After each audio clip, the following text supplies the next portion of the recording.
Good day, my friends. It's your old pal Jordan the Lion and the beautiful Katie. And we are coming to you from Greensboro, North Carolina. Actually, High Point. It's actually technically High Point. And this is the hometown of one of the jazz greats, John Coltrane. It's pretty cool. They have a statue here. He actually moved here when he was 3 months old and lived here till he was 17 and finishing up high school. So we're going to take you by the home that he lived in, tell you his story, and check out the big statue here in town right at the theater. Daze with Jordan the Lion and you all. It begins right now. Figured we'll bring Ja along to check out the statue too. Right over here on the corner you can see the High Point Theater right there, and the statue over here, and a memorial plaque up here. World-renowned jazz legend whose warm and lyrical style influenced generations of artists. His boyhood home is nearby on Underhill Street. My music is the spiritual expression of what I am, my faith, my knowledge, my being, John Coltrane. Famous in his own right, but also famous for playing with Miles Davis and Dizzy Gillespie, and actually started while he was here. Apparently his mother gave him his first saxophone at the age of 17 for his 17th birthday. There he is holding it. Unfortunately, he lived with his family here, and most of his family members were dying, so his mother got a job in Philadelphia, and they ended up moving to Philadelphia where he went to school. They have a whole informative plaque here about him growing up here, being born in Hamlet, which is about 75 miles away, in 1926. And it said when he was an infant, 3 months old, his family moved to High Point. For most of his youth, he lived with his extended family, his grandparents' house on Underhill Street. Probably the most famous thing I know him for is Blue Train. I used to work for a vinyl record reissuing company that would do a lot of jazz records. So Giant Steps, I've heard those a lot. They do have a cool timeline down here though of his time here, and you can see that it says in 36 he participated in Negro History Week by entering a scrapbook contest while in the 5th grade. Then it says he joined Warren Steele's community band playing alto horn and later clarinet in 1939. Principal of William Penn High School, which is where he went to school, started a school band with him as a founding member. His father, grandfather, and uncle died. And then you see in 1943, he was voted most musical of his graduating class, and then moved with his mother that year. So we're gonna go out and check out the house. It does still look like it's still there. It says this is one of the upright piano that were in his family home, played by his mother. She would play religious music. He later ended up moving the piano here to his home in Philadelphia, but he never came back here after 1945. You're taking care of our little one over here? Just laying on the floor while I'm talking?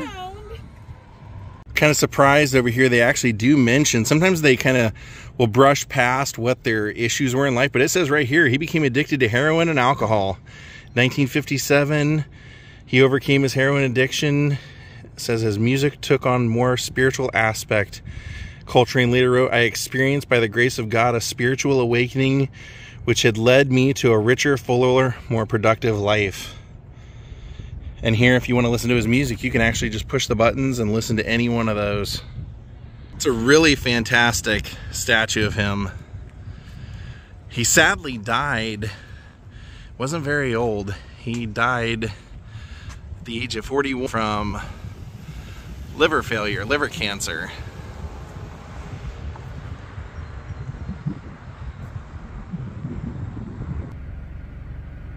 Here's the home that John Coltrane grew up in. It's still here. whole family, grandparents, mother and father. This is world-renowned composer, saxophonist, sweet, a love supreme, lived with his extended family at 118 Underhill Street from 1928 to 1943.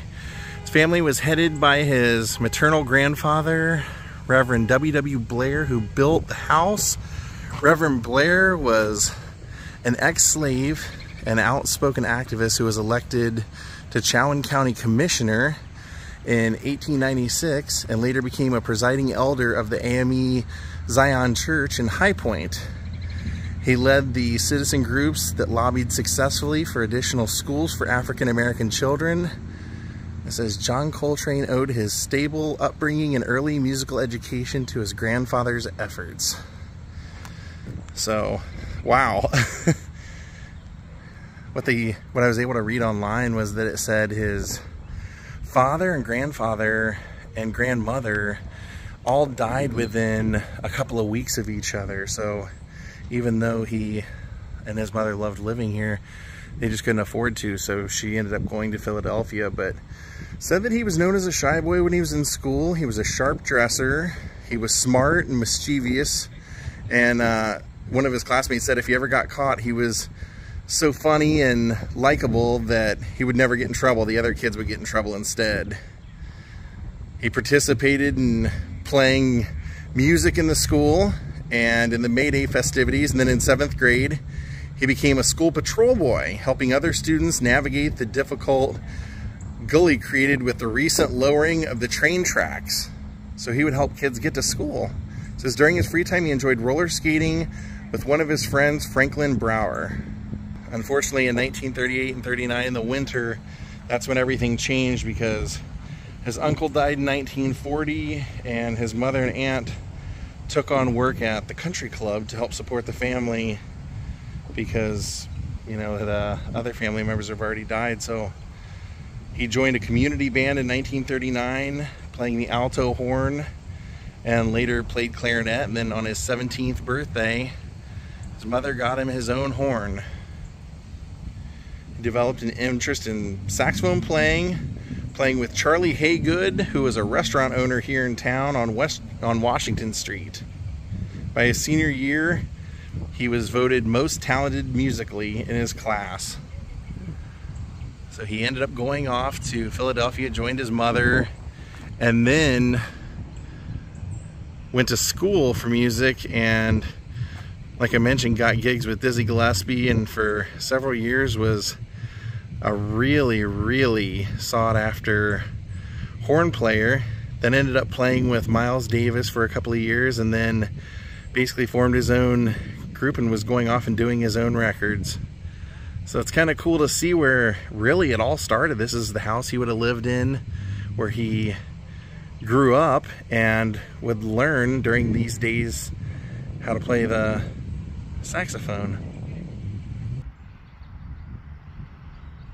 And I love that the city makes so much information available about his time here, because, you know, we knew that there was a statue and everything. Then we started looking around and found that the government website had a lot of really helpful information.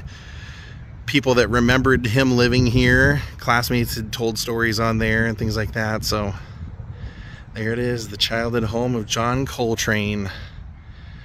Hope you guys enjoyed this vlog. We are going to call it a day from High Point, North Carolina. Have a great night and goodbye.